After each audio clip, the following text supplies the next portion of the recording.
when it comes to rookie season, we always want to try and be optimistic, right? We want to look on the bright side. We want to find the next star in the NFL. Unfortunately, we also need to be realistic with some of these players, right?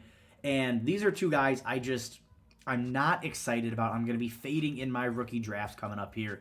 And let's just dive in. The first one, it is Jalin Hyatt. And if you've watched me, if you've watched this channel, you know we are not huge Jalin Hyatt fans.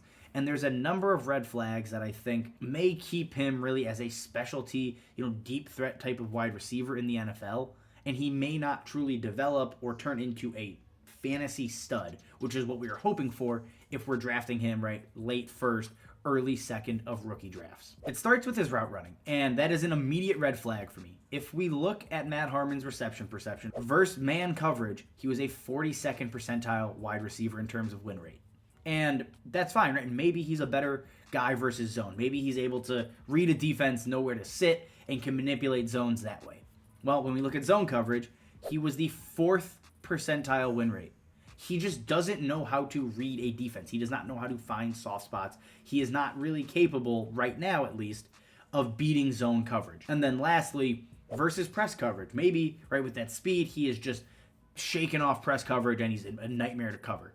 Well, that is only an 18th percentile win rate versus press. So basically, you're looking at a wide receiver right now that is average versus man coverage, right? He can take the top off a defense, but he doesn't really win anywhere else. A guy that is struggling versus zone coverage consistently, basically every single time he faces it. And then a guy that doesn't get off of press coverage very well. Those are things that concern me. Because at his size, he's not going to be a go up and get it type of guy. So he needs to be able to win on routes other than just going deep, right? That's how you get stuck in that specialist role. And then when we get to the profile itself, college production matters. College production and when you produce matters a ton. Basically saying 500 total yards year 1 and year 2, that is an immediate red flag to me. What is happening there that is keeping him from producing, right? Was it Velus Jones, who was a 5th-year senior who immediately busted in the NFL? As a Bears fan, I can tell you he's a bust. And then you have Cedric Tillman, who honestly is pretty good. I think Cedric Tillman honestly is the better actual NFL wide receiver than Jalin Hyatt. Cedric Tillman puts up 1,000 yards, while Jalin Hyatt is putting up sub 300-yard seasons in his sophomore year. Let's be honest. If Cedric Tillman doesn't get hurt, who knows what happens with Jalin Hyatt this season, right? Jalin Hyatt puts up 166 yards versus Akron in week 3. And the rest is history, right? He goes on to, with the Bolitnikoff Award, he goes on for 1,200 plus yards and has a monster season. But how much of that is being factored into Cedric Tillman is out?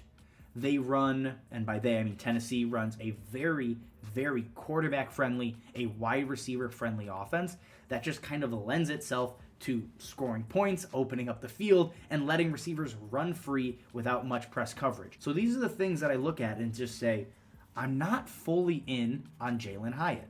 So take all of this however you want.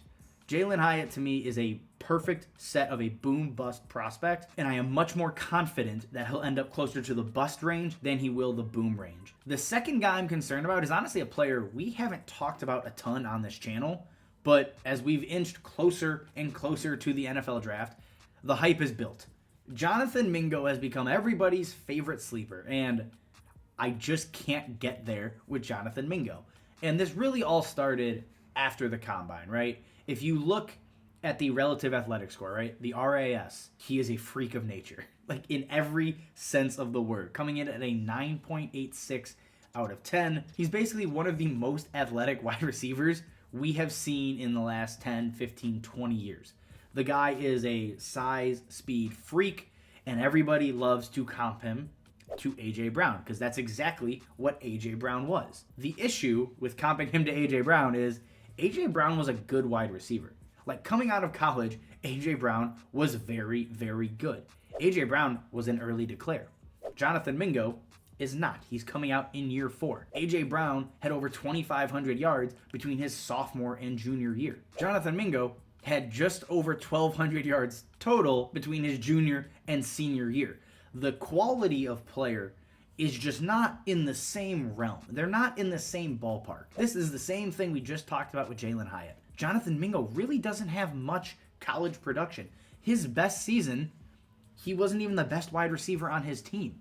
He comes out under 900 yards on the season as a senior with a 27% market share of his team's yards, and that's just not enough. You need a guy that, if we're really going to buy into this round 2 hype, you need a guy that was producing in college consistently before his junior year, right? As a junior, he's averaging just over 50 yards a game. That's going to be deemed his breakout season. And it's not anything to look at and say, man, he wowed us. He turned it on. He had a Jalin Hyatt, year 3 breakout. Like, shouldn't even belong in the same conversation. But these are two guys that both might be drafted in the second round of the NFL. And it's just all based on projection with Jonathan Mingo. Yeah, yes, he can develop. He can turn into a better player. But that's not easy to do. Athleticism can only take you so far. And especially at the wide receiver position, I care about athleticism significantly less. Like, the best athletes aren't necessarily the best wide receivers in the NFL. You want guys that can run routes, that can produce in a number of different ways. And Jonathan Mingo just can't do that. I get the hype around the athleticism. That is very fun. But at the profile as a whole, guys, year 3 breakout.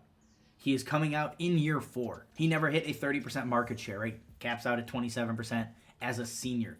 There's just all of these little things that pop up that I think people are falling just too much in love with: the size, the speed, the athleticism. It feels like a flash in the pan, and we do it every single year. We find the most athletic guy we can find and say, this is it. Here he goes. But typically, they still have better profiles than Jonathan Mingo does. So I get if you want to be excited about him in the 3rd round of your draft. That's fine.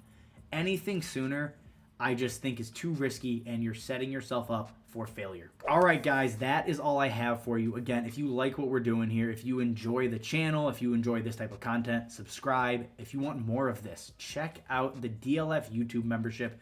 Over there, Addison and I are giving out extra videos every single month. I think we're up to 10 or 11 at this point now. So check those out, guys, underneath the bonus content tier.